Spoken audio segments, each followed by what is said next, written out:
도신경으로 신앙 고백드림으로 새벽기도 올려드립니다. 나는 전능하신 아버지 하나님 천지의 창조주를 믿습니다. 나는 그의 유일하신 아들 우리 주 예수 그리스도를 믿습니다. 그는 성령으로 잉태되어 동정녀 마리아에게서 나시고 본디오 빌라도에게 고난을 받아 십자가에 못 박혀 죽으시고 장사된 지 사흘 만에 죽은 자 가운데서 다시 살아나셨으며 하늘에 오르시어 전능하신 아버지 하나님 우편에 앉아 계시다가 거기로부터 살아있는 자와 죽은 자를 심판하러 오십니다. 나는 성령을 믿으며 거룩한 공교회와 성도의 교제와 죄를 용서받는 것과 몸의 부활과 영생을 믿습니다. 아멘. 하나님 말씀 사무엘상 30장 말씀입니다. 사무엘상 30장 3절부터 6절까지의 말씀입니다. 사무엘상 30장 구약성경 459페이지 사무엘상 30장 3절부터 6절까지를 제가 봉독하겠습니다.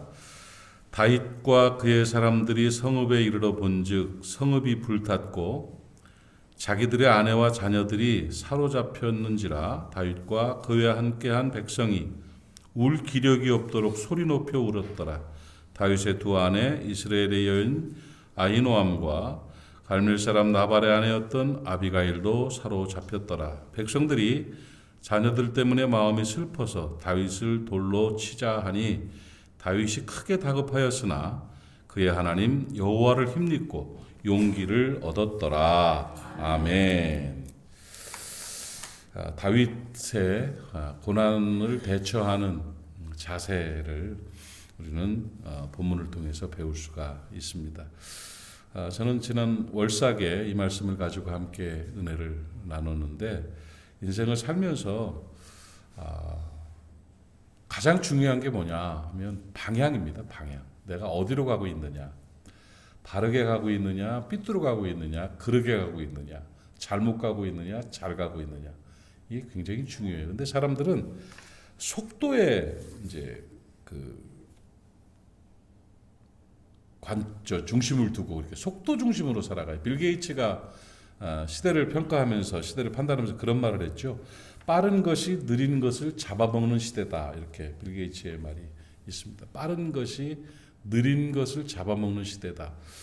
뭐 그럴 것 같기도 합니다. 세상이 너무 빨라지니까 빨리빨리 하기 위한 그 정책들과 그 방향들, 그 방법들이 너무나 많잖아요. 빠르기 위해서.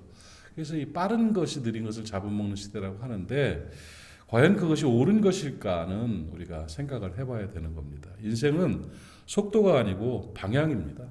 방향이에요. 속도가 아니고 방향입니다. 거리가 아니고 방향입니다. 크기가 아니고 방향입니다. 바른 방향으로 가는 것이 옳습니다. 조금 더디 가더라도 바르게 가는 겁니다. 인생의 방향이 바르게 되면 모든 것을 이길 수가 있는 것이죠. 어디를 향하느냐, 어디를 목표점을 두고 사느냐가 가장 중요한 것입니다. 산속에서 길을 잃었을 때 제일 먼저 뭘 찾습니까? 방향을 찾습니다. 북쪽이 어디지? 남쪽이 어디지? 내가 북두칠성을 바라보면서 혹은 나뭇가지의 방향을 바라보면서 이 방향 이리로 가야 된다, 저리로 가야 된다. 이렇게 방향을 잡게 되죠. 인생을 살면서 위기 없는 사람 없습니다. 풍랑 없는 바다가 어디 있겠습니까? 다 어렵죠. 저 사람 맨날 좋아서 막 희죽희죽하면서 막 살아가는 것 같아도 다 풍랑 겪었고요. 어려움 있고요. 힘든 거요. 그런 거 없는 사람은 세상에 한 명도 없습니다. 표시를 내느냐 안 내느냐일 뿐이지 누구나 어려움이 있고 근심 덩어리들을 하나씩 다 가지고 있고 아픈 마음 쓸어 담으면서 그렇게 사는 게 인생이에요. 그래서 인생을 살아가면서 위기가 있고 없고를 따지는 건 아무 의미가 없습니다. 사람들 공짜로 사는 사람은 하나도 없어요. 그런데 성공하는 사람들, 극복하는 사람들, 승리하는 사람들의 공통적인 특징은 뭐냐? 바른 방향으로 간다는 거예요. 이 바른 방향으로 가는 것이 승리의 비결이에요. 여러분 오늘 새벽에 방향 잘 잡으셨습니다. 예, 성전에 올랐다는 건 방향 잘 잡은 거예요. 잘하셨어요. 잘하셨어요. 아이고 새벽 예배 꼭 나와서 기도하는 분들 못 보면은 대단하다고. 그 양반들은 그냥 새벽잠도 없고 사람들이 졸리지도 않은 게 한 2시간 되면 거뜬하게 일어나가지고 또 움직이고. 그 말도 안 되는 소리 하지 마소. 아침에 일어나려면 주여 주여를 몇 번을 하는데, 그죠? 힘들게 박차고 일어나는 거지. 아이고 아침까지 포질러 자고 싶지 않은 사람이 세상에 누가 있겠어요? 다 맞아요, 안 맞아요? 아유, 이종호 목사님 아직도 졸리시네. 그냥 죽겠지 아주. 다 그런 거요. 다 그렇게 참 쪼개가면서 아침에 부셔가면서 일어나는 거죠. 그러고 그 방향 잡고 살아가는 거죠. 세상에 그냥 사는 사람 하나도 없고요. 수월하게 사는 사람 하나도 없고요. 성공하는 사람들 중에 성공의 이유가 없었던 사람은 한 명도 없습니다. 저절로 운으로 되는 사람은 아무도 없습니다. 보이지 않는 뭔가가 있어요. 그것이 뭐냐? 바로 바른 방향이에요. 위기를 극복하는 비결은 방향인 것을 여러분 깨닫기를 바랍니다. 회복의 은혜는 바른 방향일 때 이루어지는 은혜라는 것을 여러분 깨닫기를 바랍니다. 그래서 지금 어디로 가고 있습니까? 내 방향이 중요합니다 하는데, 성경에 성공한 인생과 실패한 인생, 하나님 앞에서 바르게 살았던 복받았던 사람과 하나님 앞에서 그르게 살아서 무너졌던 사람, 아주 유명한 2명의 그 방향 이야기가 나오죠. 오늘 본문을 읽은 그 다윗하면 생각나는 사람이 사울이죠. 사울. 같은 시대에 왕으로 살았던, 정말 비슷하게 이렇게 살아갔던 사람인데, 최고의 성공한 인생은 다윗이에요. 지금 이스라엘 국기가 별이 다윗의 별이라고 할 정도로 다윗은 가장 존경받는 위대한 왕이 됐고, 그보다 먼저 왕을 했던 다윗의 장인이었죠. 또 사울은 자살해버린 실패한 인생의 그런 중요한 모델로 등장을 합니다. 아마 사울이 더 키가 컸을걸요. 사울이 더 잘생겼을걸요. 사울은 머리숱도 많았고요.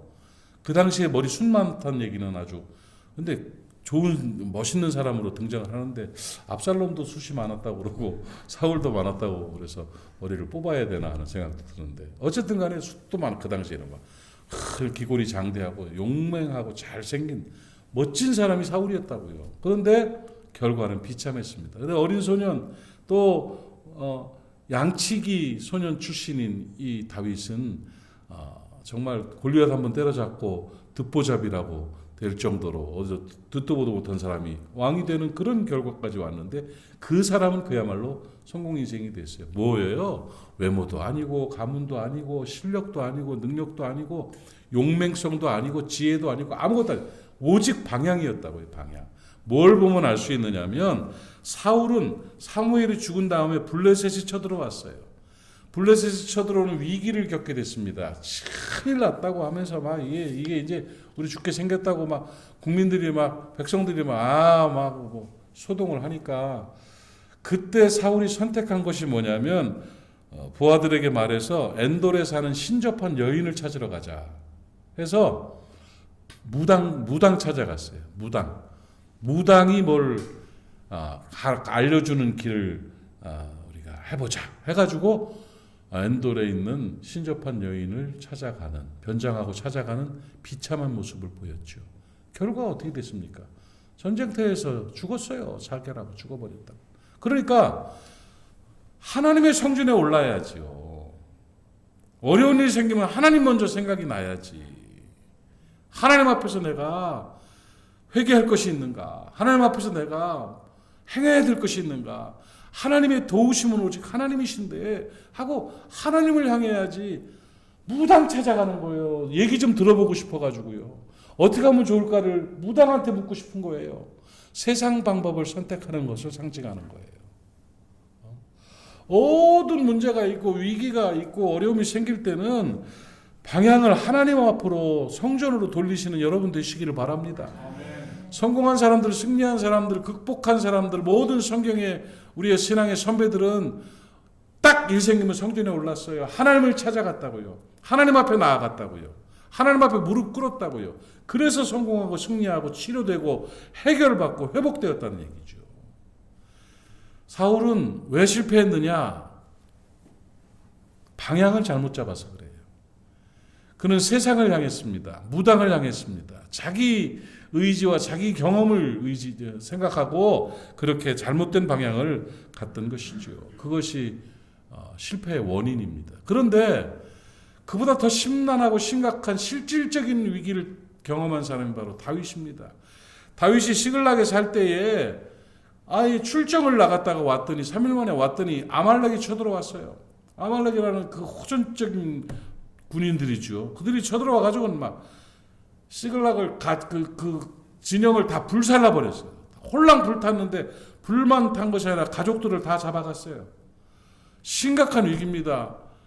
다윗의 아내도 잡아가고 사람들을 자녀들 뭐 이런 걸 막 사냥해 가듯이 막 싹 잡아갔습니다. 그러니까 너무 힘든 거예요. 그러니까 같이 전쟁 갔던 용사들과 남아있는 백성들이 너무 힘들고 괴로우니까 우는데 성경에 뭐라고 이렇게 하면 울 기력이 없도록 울었더라고 그랬어요. 여러분 울 기력이 없도록 울어봤어요? 정말 너무 울어가지고요. 너무 어떻게 할지를 모르겠으니까 울 기력이 없도록 울었습니다. 다윗도 막 책임감도 거기에 있죠. 그러니까 막 감당을 못하기 힘든 상황이었겠죠. 울 기력이 없도록 같이 울었겠죠. 그런데 문제는 아말렉이 잡아간 걸 어떻게 하라고 백성들이 그 동지들이 돌멩이를 들어가지고는 다윗을 치려고 막 다윗한테 집어 던지고 분노로 배신하는 사람들이 생기는 그런 위기가 됐어요. 너무 절망적인 순간입니다.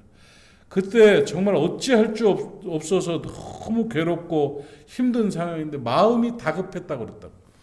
압살롬이 그 공격을 하고 자기를 죽이려 할 때도 물론 그다음 얘기지만 다윗은 어떤 성품의 사람이냐면 나는 여전히 태어나리로다 했던 사람이에요. 그런 상황 속에 태어나. 근데 오늘 본문의 말씀 보니까 마음이 심히 다급하였다고 그래요. 큰일 났다 할 정도였어요. 그래서 이거 위기 상황이에요. 그런데 다윗은 달랐어요. 뭐가 달랐을까요? 여호와로 힘입고 용기를 얻었더라. 하나님을 향했다는 얘기예요. 다윗은 하나님을 향했다는 그 절박한 위기 상황에서 마음이 크게 다급하였던 그 상황. 그렇으나 그는 하나님 여호와를 힘입었다. 하나님께 나아가서 힘을 얻었다는 거예요. 하나님께 기도함으로 위로를 받고 힘을 얻었다는 거예요. 그래서 용기를 얻었다. 이런 말씀하고 있습니다. 방향입니다, 여러분. 여러분 인생을 살아가면서 사울의 방향이냐 다윗의 방향이냐가 모든 걸 결정하는 아주 중요한 기로가 됩니다. 여러분 역경이 생기면 사람 찾아가고 싶죠. 억울한 일 있으면 사람을 향하고 싶죠. 돈 쪼달리면 돈 있는 사람 생각나고 은행 생각나고 대출이자 계산하게 되고 다 그렇게 되죠. 그것이 방향이 아니에요. 삶에 문제가 있고 또 역경이 있을 때 정말 중요한 것은 세상을 향하느냐 엔돌의 신접한 여인을 찾아가느냐 하나님 여호와로 인하여 힘을 입고 용기를 얻느냐 하나님을 향하느냐 둘 중에 하나입니다. 여러분 하나님을 향하는 바른 방향 잡고 살아가는 저와 여러분 될 수 있기를 간절히 바랍니다. 언제나 태양을 향하는 해바라기처럼 우리는 주님을 향하는 주바라기가 되면 참 좋겠어요. 모든 일들 속에서 하나님 여호와로 힘입고 용기를 얻었더라 했던 고백처럼 하나님을 향해서 승리하는 모리아 사람들 되시기를 주님의 이름으로 축복합니다. 하나님 아버지 은혜를 감사합니다. 오늘 신앙의 중요한 방향, 신앙의 중요한 하나님을 향하느냐 세상을 향하느냐를 다시 한번 생각하며 깨닫게 하시니 감사합니다. 가끔 우리가 어려운 일이 생길 때마다 사울의 길을 갈 때가 있는데 하나님 회개합니다. 이제 다윗처럼 하나님을 향하는 우리가 되게 하여 주시옵시고 하나님으로 힘입게 하여 주시옵시고 용기를 얻게 해주시고 하나님으로 말미암아 승리하는 우리 모두가 되게 하여 주시옵소서. 우리 또 모리아 가족들 한 사람 한 사람 주의 손에 올려드립니다. 부산에 같이 있든지 또 타국에 있든지 타지에 있든지 군에 있든지 어느 곳에 있든지 하나님 기억하여 주시어서 늘 안전하게 하시고 바른 방향으로 살아가게 하옵시며 건강하고 형통할 수 있도록 복나리워 주시옵소서. 특별히 바른 방향 잡고 새벽에 성전에 오른 아버지 기도의 용사들 기억하시고 머리에 피 묻은 손 얹어주시고 성령으로 충만하게 하셔서 오늘도 승리하는 귀한 역사가 있게 하시고 기도에 응답이 있게 하여 주시옵소서. 예수님의 이름으로 축복하고 기도하옵나이다. 아멘. 하늘에 계신 우리 아버지, 아버지의 이름을 거룩하게 하시며 아버지의 나라가 오게 하시며 아버지의 뜻이 하늘에서와 같이 땅에서도 이루어지게 하소서. 오늘 우리에게 일용할 양식을 주시고 우리가 우리에게 잘못한 사람을 용서하여 준 것 같이 우리 죄를 용서하여 주시고 우리를 시험에 빠지지 않게 하시고 악에서 구하소서. 나라와 권능과 영광이 영원히 아버지의 것입니다. 아멘. 오늘 말씀 기억하시면서 바른 방향으로 하나님 향해 살겠습니다 하는 결단의 기도와 여러분의 기도가 필요한 사람들 이름 불러가며 하나님 앞에 중보하고 오늘도 승리하는 날 되시기를 바랍니다. 우리 주님 한번 부르고 통성으로 기도합니다. 주여, 아버지 하나님 은혜를 감사합니다. 오늘 귀하고 복된 날 우리 하나님께서 사랑하는 사람들을 불러 모으시고 하나님 앞에 나와 기도하며 또 말씀 듣고 예배할 수 있도록 은혜 베풀어 주시니 감사합니다. 오늘도 하늘 문을 열어 주시옵소서. 마음의 문을 열어 주시옵소서. 기도의 문을 열어 주시옵소서. 아버지 다윗처럼 아버지 하나님을 향하는 바른 방향으로 살아가는 우리 모두가 될 수 있도록 은혜 베풀어 주시옵소서. 속도에 속지 않도록 하여 주시옵소서. 크기에 속지 않도록 은혜 주시옵소서. 아버지 하나님 오직 바른 방향으로 한 걸음 한 걸음 주님과 동행할 수 있도록 은혜 허락하여 주시어서 성공하는 인생, 승리하는 인생, 영광된 인생 살아갈 수 있도록 은총을 더하여 주옵소서. 부산 부활절 연합예배를 은혜 가운데 출범하게 하시니 감사합니다. 하나님 일하시고 우리가 따라가는 역사가 있게 하시고 하나님 일하심 속에 귀한 열매 있도록 은총 베풀어 주시고 하나님 앞에 영광 되게 하옵소서. 오늘도 사랑하는 우리의 가족들 한 사람 한 사람 눈동자처럼 지켜주시기를 원합니다. 특별히 몸이 아파 힘들어하는 환우들, 치료받고 있는 아파하는 환자들이 있습니다. 기억하여 주시옵소서.